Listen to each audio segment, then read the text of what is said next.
Camera বাড়ায় দিলে কত টাকা চার্জ করবেন? যদি আপনি ক্যামেরা ইউজার হয়ে থাকেন তাইলে আজকের ভিডিওটা অনেক ইম্পর্টেন্ট, কারণ এই ভিডিওটা দেখলে আপনি জানতে পারবেন আমি যদি সারা দিনের জন্য ক্যামেরাটি বাড়া দিই তাইলে কত টাকা আমি চার্জ করতে পারি, আর যদি আমি নিজে গিয়ে ফটো তুলে দিই তাইলে কত টাকা চার্জ করব, বা কোন ফটোতে কত টাকা চার্জ করব, বা এই ওয়েডিংয়ে কত টাকা চার্জ করব, বা যদি কোনো পার্কে গিয়ে ছবি তুলি তাইলে কত টাকা চার্জ করব। ভাই আমি প্রায় 4 বছর ক্যামেরা ইউজ করছি অ্যান্ড আমার এক্সপিরিয়েন্স আছে, আমি অনেক জায়গায় ক্যামেরা বাড়াও দিছি অ্যান্ড নিজে গিয়েও ফটো তুলে দিছি, ইভেন আজকে আমার ক্যামেরাটাও বাড়ায় আছে। তো আমি জানি কিন্তু কত টাকা নিতে হয়। তো আমি আজকে আইডিয়া দেওয়ার চেষ্টা করব, অবশ্যই ভিডিওটা দেখে যাবেন যদি আপনি ক্যামেরা ইউজার হয়ে থাকেন আর এই কনফিউশনে আছেন যে ভাই আমি আসলে বাড়া কত টাকা নিব। ফার্স্ট বিষয় যেটা, আমি গ্রামের আইডিয়াটা দিব, কারণ আমি গ্রামে থাকি অ্যান্ড যা সিচুয়েশন আছে সব কিছু আমি হ্যান্ডেল করছি এই গ্রাম থেকে। তো আমি জাস্ট গ্রামের আইডিয়াটা দেবো। শহরাঞ্চল এগুলা আলাদা ভাই, কারণ একটা ওয়েডিং শ্যুটের জন্য মানুষ 20,000 30,000 টাকা বাজেট রাখে। তো আমাদের গ্রাম অঞ্চলে কিন্তু 20,000 30,000 টাকা দিয়ে একটা বিয়েই হয়ে যায়, এইরকম একটা অবস্থা। তো এই ওয়েডিংয়ে যদি আপনি 5,000 চার্জ করেন এরপরও কেউ আপনাকে দিবে না। তো অবশ্যই গ্রামের আর শহরের আলাদা হয়, তবে আজকে আমি আইডিয়া দেওয়ার চেষ্টা করব গ্রামের। তবে ভবিষ্যতে যদি কোনো ট্রাই করে দেখবো, যদি পারি তাইলে শহরের আইডিয়াটাও দিয়ে দিব, তবে আপনারা মিলিয়ে নেবেন। আপনি যদি গ্রামের ফটোগ্রাফার হয়ে থাকেন তাইলে এই সিচুয়েশনে অবশ্যই আপনি পড়বেন। আপনার বন্ধু বান্ধব বা বাড়ির আশপাশ গ্রামের যে কোনো 4-5 জন লোক আপনাকে বলবে যে ভাই তুমি চলো আমাদের সাথে ফটো তুলবা অ্যান্ড যা খাওয়া দাওয়া লাগে আমরা দিব, আর বলো তুমি কত টাকা চাও বা চার্জ কত টাকা। তো এখানে কিন্তু আপনি একটু কনফিউজে পড়ে যান, আসলে তাকে কত বলবো, আমার বর্তমানে টাকা পয়সার দরকার, আর গেলে জায়গাটা আমিও দেখে আসতাম। আপনি তাকে এখানে একটি কথা বলতে পারেন যে ভাই আমি তো চার্জ করি প্রতি ফটোতে 5 টাকা করে, তো আপনারা বলছেন আমাকে খাওয়া দাওয়া করাবেন অ্যান্ড আপনাদের গাড়িতেও যাব, আমার কোনো কিছুই লাগবে না, তো এখানে আপনারা একটা হিসাব করে দিয়ে দেন। এরকম আপনি চাইলে এখানে বলতে পারেন। যদি তারা এরকম বলে যে ভাই তোমার সম্পূর্ণ দিনের চার্জ কত, তাইলে আপনার হিসাব মতো বলবেন।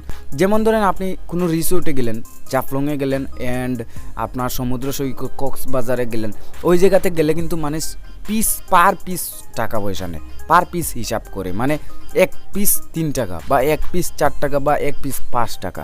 তো আপনার যদি গ্রামের থাকেন অ্যান্ড গ্রামের মানুষ থাকে, আপনার চীনা পরিচিত মানুষ থাকে, তাইলে কিন্তু এখানে আপনি এত কড়াকড়ি করতে পারবেন না, পার পিস 5 টাকা করে আপনি ছবি তুলতেই পারবেন না। আরেকটা বিষয়, এখানে কিন্তু অনেক শট আপনার মিসিং হবে বা অনেক শটে ডিস্টার্ব থাকবে, ফোকাসিং ঠিক থাকবে না। তো সব কিছু মিলিয়ে দেখা যায় এখানে আপনি এই 5 টাকা 4 টাকা পার পিস করতে পারবেন না।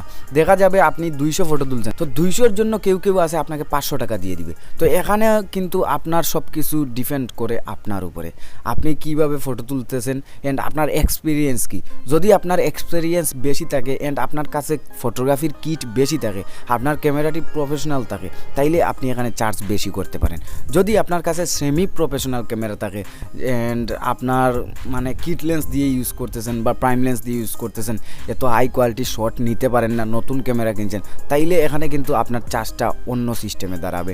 তো সব কিছু ডিপেন্ড করে আপনার এক্সপিরিয়েন্স অ্যান্ড আপনার ফটো তোলার মধ্যে।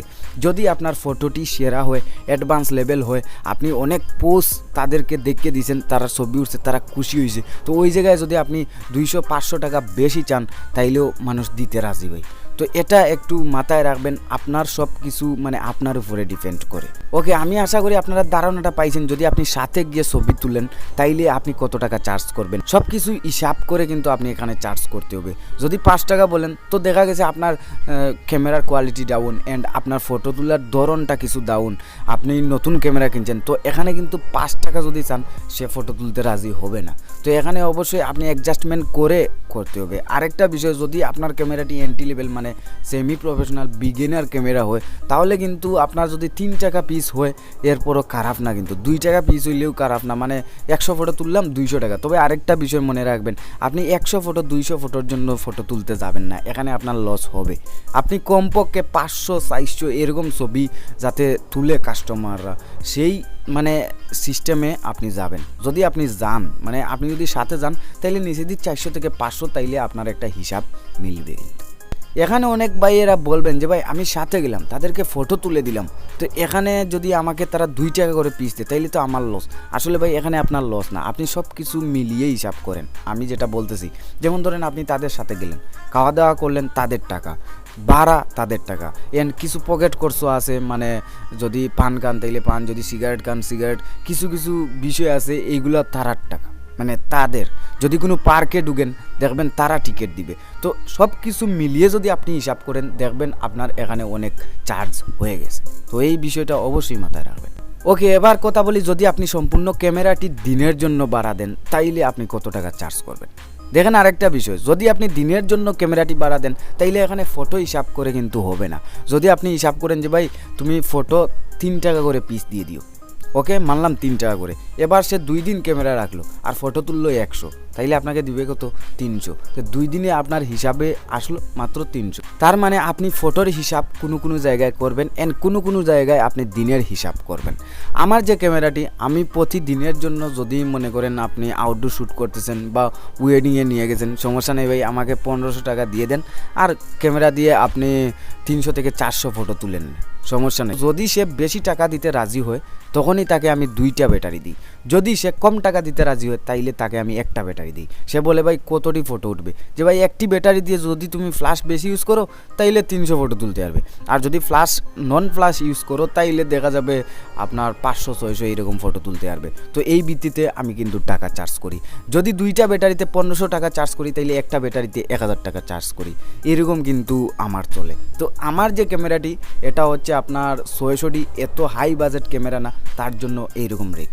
যদি আমার ক্যামেরাটি 6D থাকতো, 5D থাকতো, তাইলে আমি ক্যামেরাটি বাড়ায় দিতাম না। মানে এত হাই বাজেট ক্যামেরাগুলা, এগুলা দিয়েও লাভ নেই, তারা ফটো তুলতে পারবে না অ্যান্ড অনেক সমস্যা হয়ে যাবে।